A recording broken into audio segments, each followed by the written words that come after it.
Fronted by Esther Ranson and an evolving panel of co-hosts, That's Life ran for 21 years, and a ludicrous 442 episodes. And of course, almost none have survived. This was a curious mix, remembered for both its cheeky postcard humour and position as a watchdog-style champion of consumer rights. They popularised the phrase "job's worth," sarcastically awarding trophies to traffic wardens and local councillors bound up in pointless red tape, i.e., helping you? That's more than my job's worth. But the tonal shifts were so violent as to induce motion sickness, veering back and forth between the frivolous and the highly emotive, from laughing at vegetables shaped like genitals, or a wheelbarrow of Cleo Rockas's tits going over potholes. You'd then get something like The Scandal of Crookham Court, a special which spent an hour's Sunday tea time delving into sexual abuse at a boarding school, complete with dramatic recreations of the perpetrator's criminal trial. He left during the summer term 1983 as a result of an indiscretion. With massive viewing figures, That's Life wielded a lot of power with their national campaigns, and Ransom would go on to found Childline, which every kid threatened to call when their mum wouldn't let them have pizza for breakfast, or stay up to watch ITV's premiere of Rambo 2. It sat in that late afternoon Sunday slot, when you felt the first cold tendrils of Sunday night dread at your back, and I dare you to hear the theme and not instinctively start climbing into the bath, stressing about school tomorrow.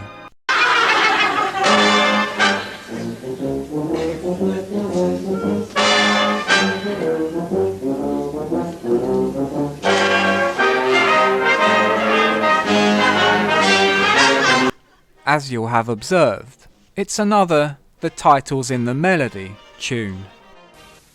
That's life! That's life!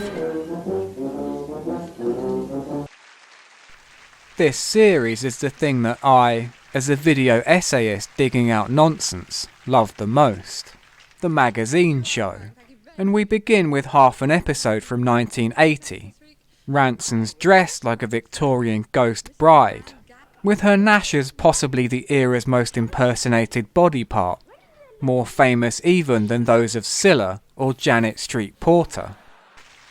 Here the various helpers are Paul Heine, which means bum, Chris Searle and Cyril Fletcher. Overwhelming vibe is of the letters page in a local newspaper, filled with brilliant British names. And I would especially like to thank Mrs. Anne Gadman, who lives in Rotherham, because her 2-year-old son found these enchanting little dogs. She thought, you'd like to see them.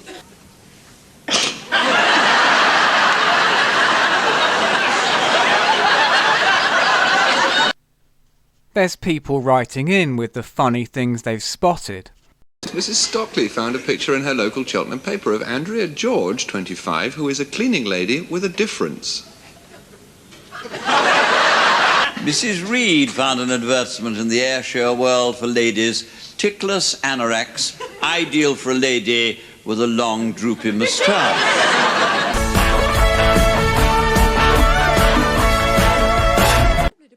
And the sort of meaningless surveys tabloids make news out of. Discovered that kissing shortens your life. Every kiss means you shorten your life by 3 minutes. Explains why I'm 1,000 years old. Chris and I went out onto the streets to see whether this news would persuade anyone to give up kissing entirely. These street vox pops are the heart and soul of That's Life, teeming with the post-war over 40s of my childhood.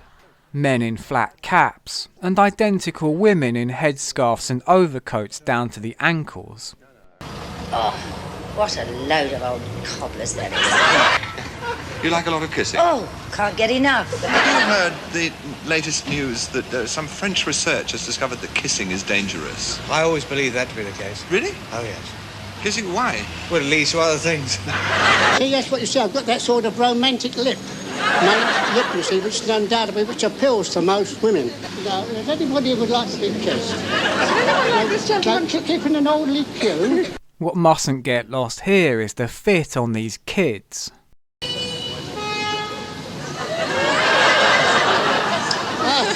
You're clearly irresistible. Pardon? You're clearly irresistible. I know that. It's the deodorant I get. Brutes the stuff. These shows are portraits of lost times, bustling social histories of the British. You know that? Give us a kiss and lend me a shilling. There's Susan Boyle. They put a little bit of pepper on their kiss. What do they do? How would you like to sip champagne in a bath like that? I don't know. Will she let me listen to my UFO podcasts in there? Hand-painted sculptured ceramics, the decorator's dream. This one section is a perfect microcosm of that's life. A tedious playlet of consumer rights, with the saga of a woman who spent thousands on luxury bathtubs, which don't fit legal plumbing codes. I bought one Chateau Roux and one Fontainebleau and an extra loo and basin and bidet for the downstairs cloakroom. They cost £3,500. Not cheap. Oral transcripts are recited in a he said, she said fashion, like overhearing conversations on a bus. So he turned round and said, right? I've discovered I've lost the lot. We said, how? She said, The bottom 3 drawers had been torn off. There was a strip of sellotape holding the cistern lid on, and when I took it off, the flowers came off with it. And on the bidet too. The seats were the wrong size for the loos. They didn't fit. One of the cisterns had a great big crack in it. Taking up arms against oppressors, they confront a bathroom shop for selling illegal tubs and shitters. we said, but you've got a loo installed here that's illegal. The drop style of flush has been illegal in this country for years, and quite rightly so. What about the water bylaws? And find a way to swerve it into their trademark saucy innuendo. Where's all the bits at the back? Are you implying my bits won't fit in it? No, madam. Nobody's bits fit this. Cyril soothes the bathwoman with one of his famous odes, about a lady having a piss. Pin back your plug holes. This is the tale of Sonia Snell, to whom an accident befell. It happened, as it does to many, that Sonia had to spend a penny. "Oh, blimey," said an ancient porter, "we ought to soak that off with water." The house style of acting out viewer quotes, when put together, play like confessionals of deeply troubled men. When I tried to cut down on Valium, I felt attacks of panic so intense I wanted to go and hide. My husband used to cradle me like a baby. The battery exploded and the battery acid burnt through the clothes I was wearing. Then in April of last year, I came home and found my wife Bridget was very upset. And now, we bring you this week's great undiscovered British talent. Finally, my time to shine. Mr. Michael Sakin, who is a computer expert at Leicester University. He can whistle 2 quite separate tunes at once. Fair dues, that is quite impressive. Mr. Michael Sakin.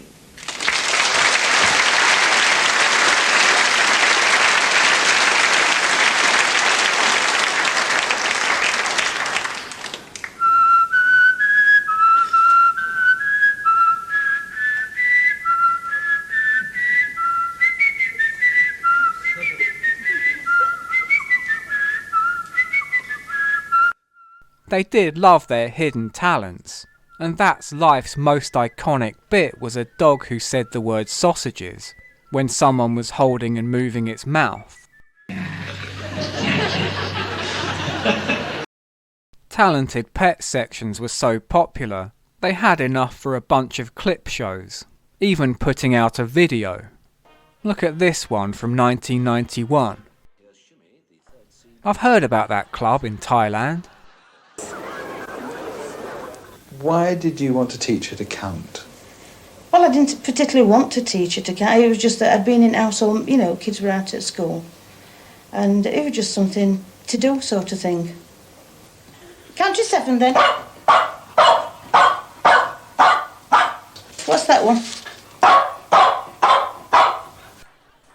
Aside from this, there's a dog who's friends with a pigeon.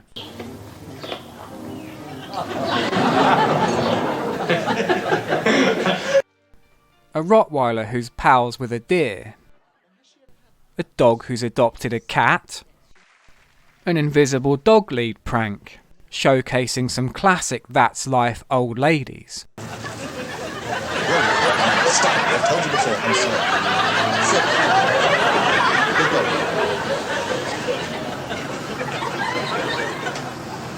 She's not going to wee up my tree. You better go quickly over too. They very get on your feet a lot, don't they? Yeah. Come back, come back. Then a bull who lives in a house. Well, I must admit it's rather unusual, but we've all accepted it now.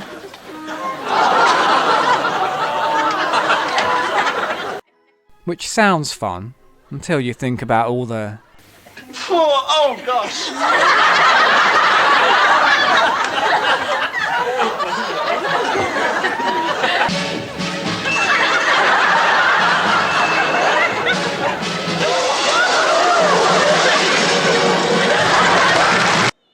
show-jumping cat, somersaulting dog, but not an iguana who farts. Everyone get your shorts on, as we're skipping ahead 9 years to another special of summer highlights and updates. That's your bleeding life, it's shitty, oh my god. Shaped potatoes, it's your blooming life, mate. That's your life, look at it. Esther talks to old ladies in the street. Esther's gotten them filed down a bit in the intervening years, and is joined now by boyish Adrian Mills, the dad-like Gavin Campbell, and Grant Bainham, for whom this is his final episode. While you've been with us, Grant, you've investigated everything from a man who had 7 baths delivered to all those rotten door-to-door salesmen who pretended to be disabled.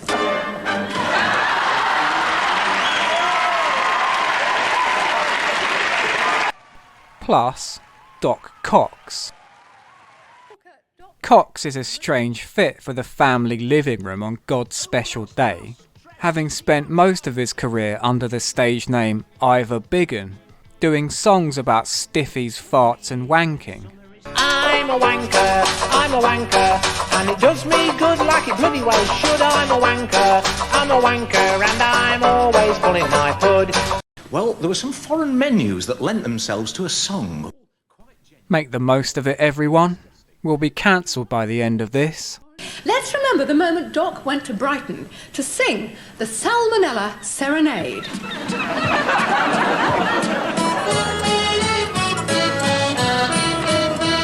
When I go on holiday, I'm usually keen.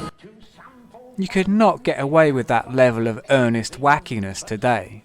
Just the shirt alone they'd be calling you a pedo. There's tart of the house and there's ouzo with tit. Oh, grow up, mate. Although, thanks to the evolving power of language, you definitely couldn't say this before the watershed now. Stuffed pussy in season is my favourite dish. Absolutely disgusting. There's cold farts with salad, some lovely piss fruit.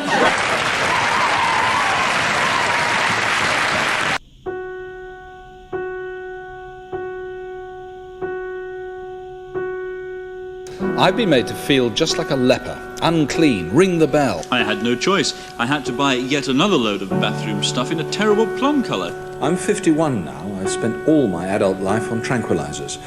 Now I'm being pursued by a Christopher Sandor who's trying to sell me some painted dolls from the Mexican jungle, promising me luck, wealth, just about anything.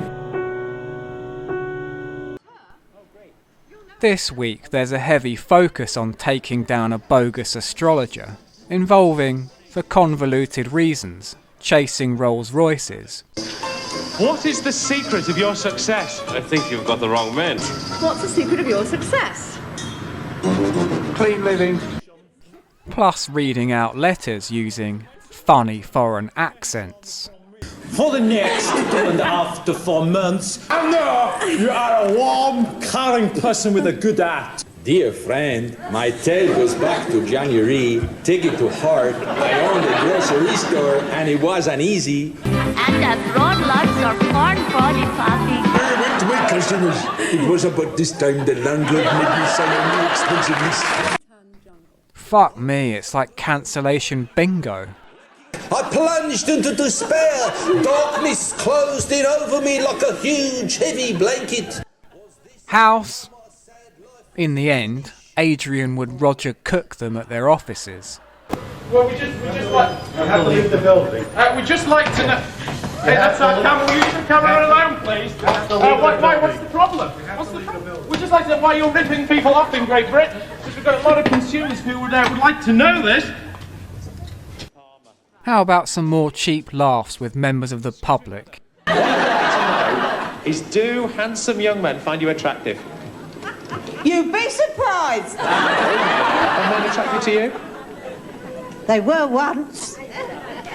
We're all the same with the sack over our age, you know. And a man poking the fire, don't look at the mantelpiece. Is that Terry Gilliam? We all came in the world with nothing, no clothes to wear. When you die, bear in mind, all your money you must leave behind. Then there's highlights of the talents they've discovered over the years. Starting with Nigel Edwards from Finchley, who talks backwards. Well, how about a name like Annika? Akenna. Annika Rice Akenna Saho. has a Sahay. very UF. beautiful Lafitueb. bum. Mub. You know, I'm starting to think Sunday Night Dread was nothing to do with Monday at all. I can imitate pigeon. A pigeon? Yeah, pigeon. Give us a pigeon. Oh.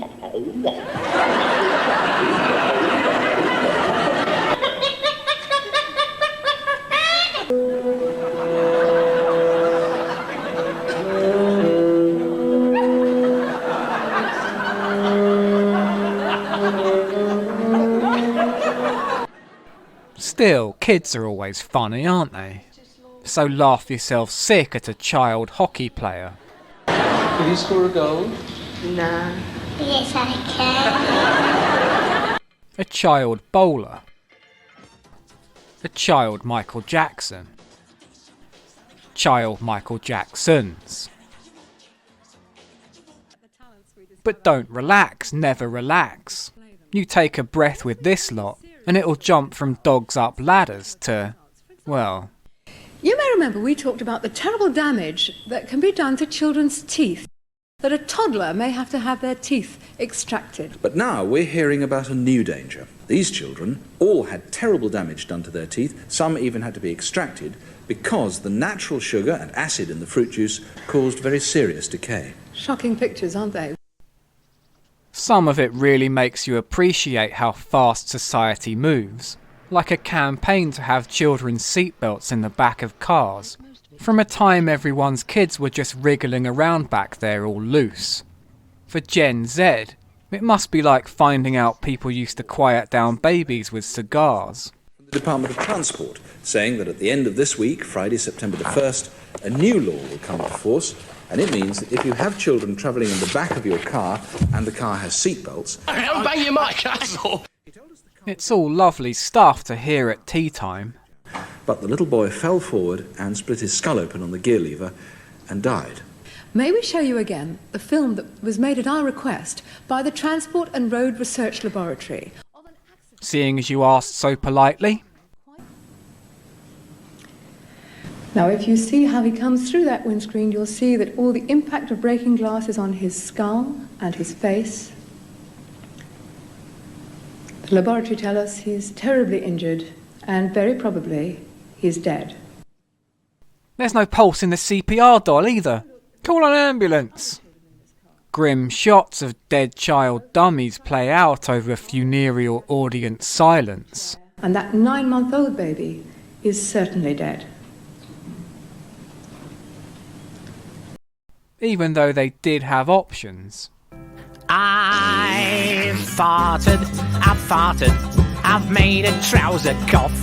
I've whistled in me Y front, I just peeled one off. I've blown my bowel bugle, I've been eating peas. I've broken wind, I've dropped my guts, open the window please. Many people wondered out loud if anti-maskers would have kicked up a similar stink about seatbelts. And dear viewer, they did. Essentially, this whole section is encouraging people to comply with an incoming law, and rear seatbelts only became compulsory in the UK 2 years later in 1991. Not wanting your toddler to go flying through the windscreen? Bloody snowflake. So it does look as if that new law is going to be worth obeying. And they pile on the misery. Timeshare scams, drug addiction, nonces. All these are letters from children and their families who have suffered the ordeal of trying to bring a child abuser to justice. Then it's straight from dead kids, drugs, and this. Have all now been charged with sexual offences against children. To Doc Cox. Bonk 400. Long one. And what better way to cap such a tonal roller coaster than with a montage of hidden camera pranks? Are you? You come to the sale very often, do you? Oh, well, you are quite long, aren't you? They are big, aren't they? It's good. Look, a little bounce up and down. See? It's very good, isn't it? It's very good. It's good. Oh, what a beautiful day. Have you got the time, please?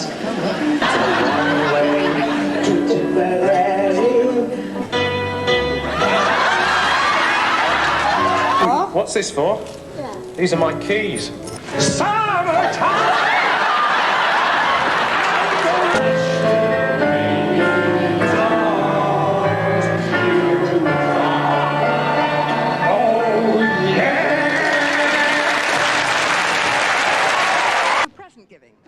Let's do one final show from the following summer of 1990.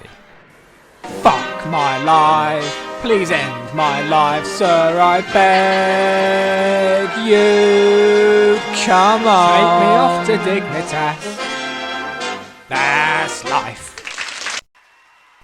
How many presenters are there now? We know that because you remember Sandra Dimler, who came onto the programme last week? She did this. Remember her? We present now the biggest display of talented tongues on television. For 3 long minutes, she goes through everyone. Unbelievable, sir.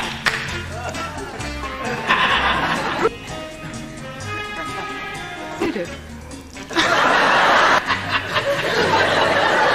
Oh, look at them all. Well, I bet you've never seen this on television before, ladies and gentlemen. Then it's just stuff and bits. Taking twins into the street to see whether short skirts or long skirts is best. The legs is the main part about the women, isn't it? Got a lovely pair of knees there. It's got lovely thighs. You quite like all of it, don't you? Yeah. Now, which one will you have? Which one will I have? Yes. Is it for a long weekend or just for the evenings? Either side. A tedious boundary dispute over a garage, complete with demonstrative model. Yes. Brum, brum, brum, brum, brum, brum, brum, brum, brum, brum, brum, brum. Someone had put great posts outside my garage on my land and tied thick wire between them to stop me driving in. He instructs us to state that this matter is none of your business. Oh. Not quite all, because now Mr. Druce has got his Neighbour Award as well. In the same episode, British Rail gets one of these. And they get our Service with a Spit Award. Meanwhile, Doc Cox is out. Simon Fanshaw's in a shed, reading out funny typos. And a complimentary Scotsman. Glad we're keeping things light this week. We all know these days that AIDS is a terrifying disease. Might get in that bath early. We asked him how safe it is for him to drive alone, since he is very ill with full-blown AIDS. He said I must be the luckiest man alive, which was ironic, considering he just said that he had AIDS. Then the old That's Life standby, junk mail. But he didn't want timeshare. He never wanted timeshare. 48 letters in 2 days. Which they've made use of by turning it into clothes. This is Family Heritage, made exclusively from your junk mail letters, offering to trace your family. And our junk mail bride is Julia. Her holiday exchange offers dress is emblazoned with "This is your lucky day."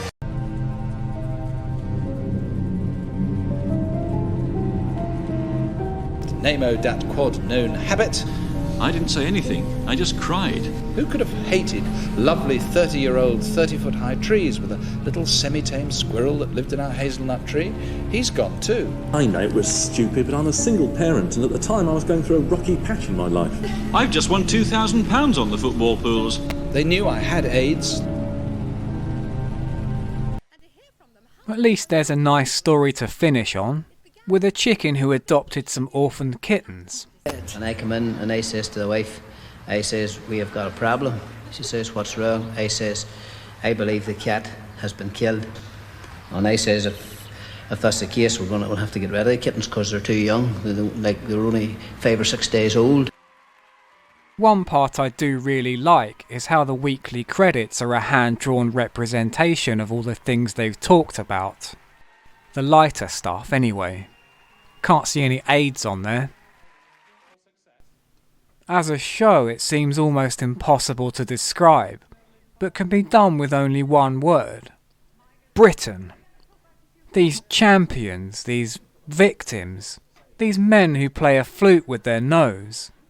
They are the British people, the noble masses in all their colours and shapes, 1 million lives lived. Their worries and party pieces, eccentricities and proclivities, fraud by fraud, name by name. Mrs. Anne Waterman, who lives in Chigwell in Essex and is quite desperate to have a bath. Mr. Nigel Blakely from East Sussex. I said, I want my money back. Mr. Polyak said. Dr. John Maynard. And Mr. Barry Porter. But Professor Martin Curzon. This week we heard from Beryl Elliott from Cheshire. That's the National Tranquilizer Advice Centre, which is run by Joan Jerome, and she's helping tranquilizer addicts. Andrew Watts of the Institute of Plumbers. Jim Campbell lives in Willenhall in the West Midlands. Mrs. Jean Edwards also sent Madame Dodo £15. We told David Tench of Witch magazine about this rather unpleasant deed. Nor has Marion Duchat, one of the many people Tranks has helped. We talked to Mr. Webb Bowen, who runs the Council of British Sanitary Ware Manufacturers. Jeff Blaw, who lives in Ramsgate, wrote to us and said, and Susan Smith got hold of them. Now this is the report by a consulting engineer called Mr. James Hill. Last week we told you about Mr. Greenfield, who came back from holiday and found somebody had nicked his loo.